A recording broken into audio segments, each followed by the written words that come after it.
but nothing can fill the void internally. And that's why he keeps eating, if he doesn't fill the emotional void. Hi everyone, this is Sam Qurashi. I used to be a psychiatric resident in an addiction hospital, and now I'm on YouTube. Every week my producer picks out a new video, so let's see what he has in store for me this week. Okay.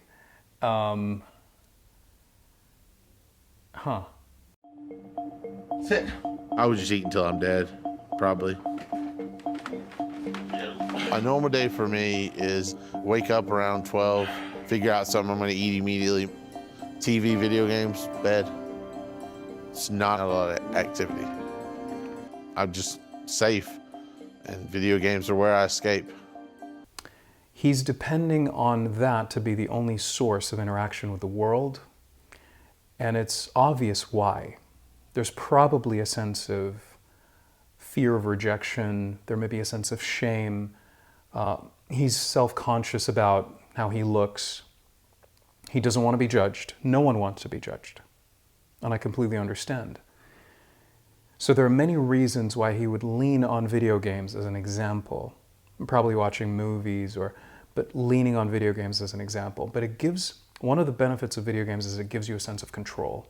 He doesn't feel that he has control over his body. He doesn't feel he has control over other people's opinion of him. But he has control over what he creates in the world he's playing.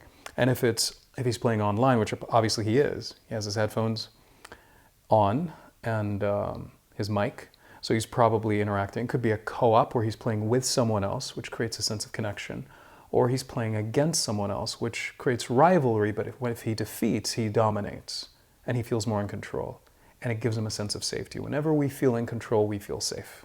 I'm accepted in all those virtual reality worlds and the gaming world I'm in. No one sees me. No one sees me. That is my outside. That is my world that I can be the Casey I want to be, but not be judged on my weight. He's seeking acceptance, and everybody has that in some way or form. And he steps into a virtual reality that no one can see him, and that's his words, because no one can judge him based on his appearance. No one can criticize him or shame him based on his appearance. Not that anyone has the right to, but that's his way of thinking based on my understanding of what he's saying. That no one can judge him, criticize him, shame him for his appearance in the virtual world because no one can see him. And the freedom of being in a virtual world is you can be who you want to be. You can look like whoever you want to look like, and you can behave in any way you want. And people will judge you based on the new persona, the new appearance, the new behavior. In this case, as a gamer, gamers are judged not based on their real appearance, not even based on anything other than mainly their skills. And he spent obviously hours and hours tweaking that, polishing that, mastering the craft. Different games or a specific game, mastering it so that he can gain the approval, the recognition, the respect, and the acceptance of people. But also, it's easier to master his craft or master the skills of gaming than it is for him to manage his weight. He may have tried and failed. He may have never attempted because he believed that it would be an uphill battle that he would never win.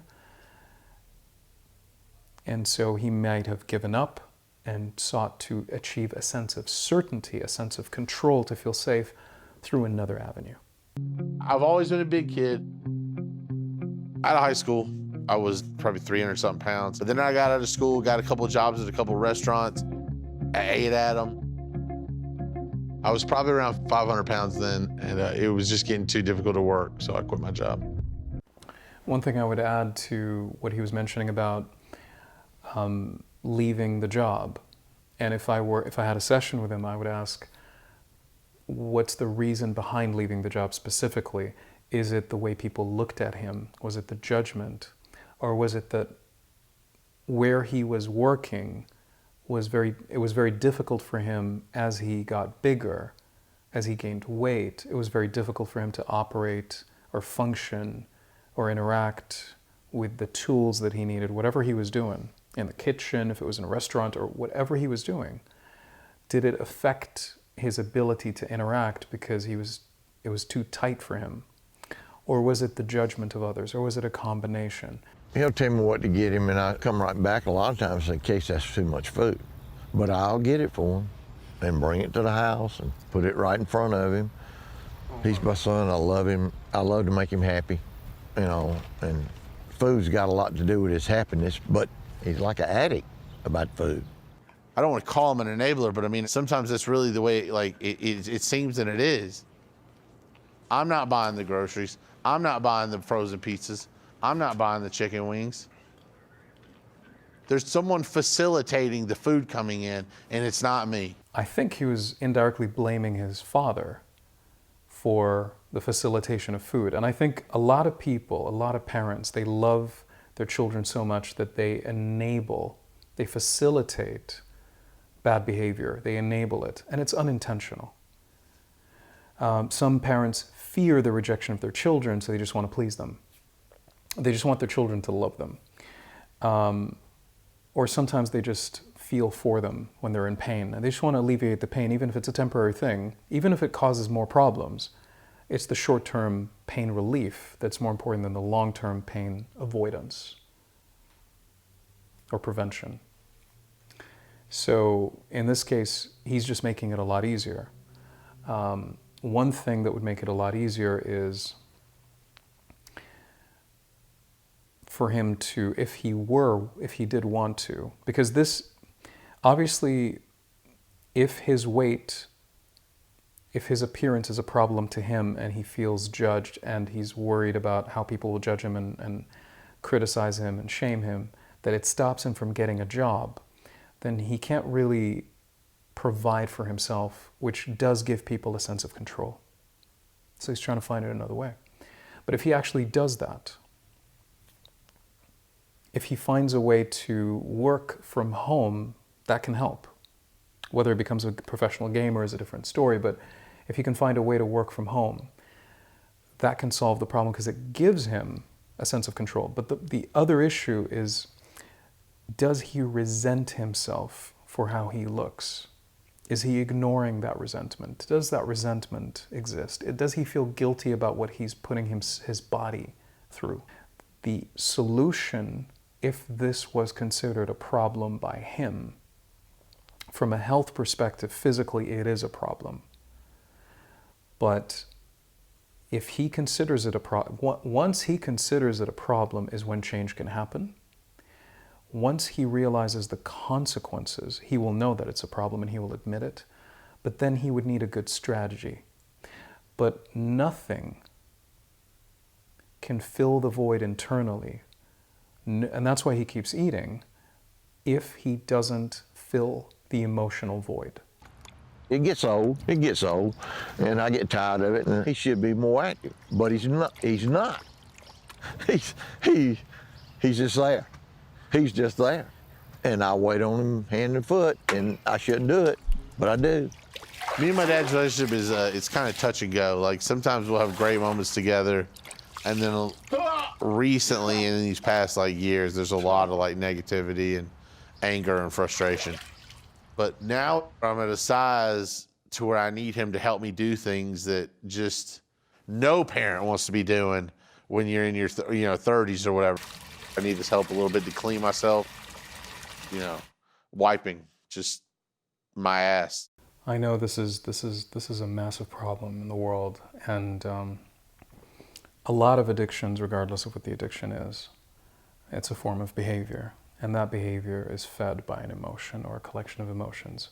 We release the emotions, we release the addiction, we release these behaviors that the people that are doing them feel forced to do them. One thing to touch upon is related to the interaction between the father and his son. The father feels for his son, but I would not exclude that he resents his son. There's a very strong possibility. It doesn't mean he doesn't love him.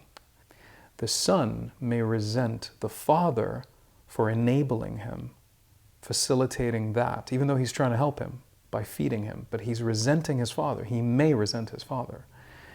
The son may resent himself for putting himself in a situation where he can't work, where someone else is taking care of him.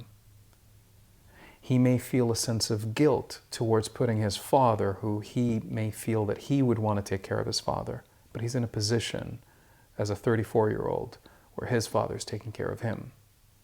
And he feels guilty about that. And that guilt causes so much pain that he may start to resent either the father for creating that guilt for him, even though it has nothing to do with the father, or resenting himself for feeling that guilt in the first place.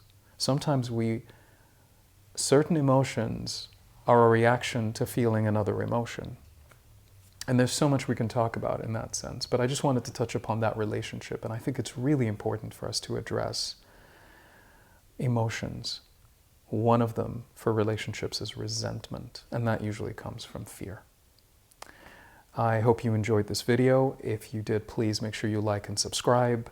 And if you have any comments regarding this video, please comment in the section below. If you have any suggestions in relation to other My Strange Addiction videos or any other YouTube channel, any video on YouTube or outside of YouTube, movies, shows, anything that you'd like me to comment on, analyze, break down, react to, I would love that. So please just comment in the section below and let me know. And I wish you an amazing morning, evening, afternoon, night, wherever you are. Bye for now.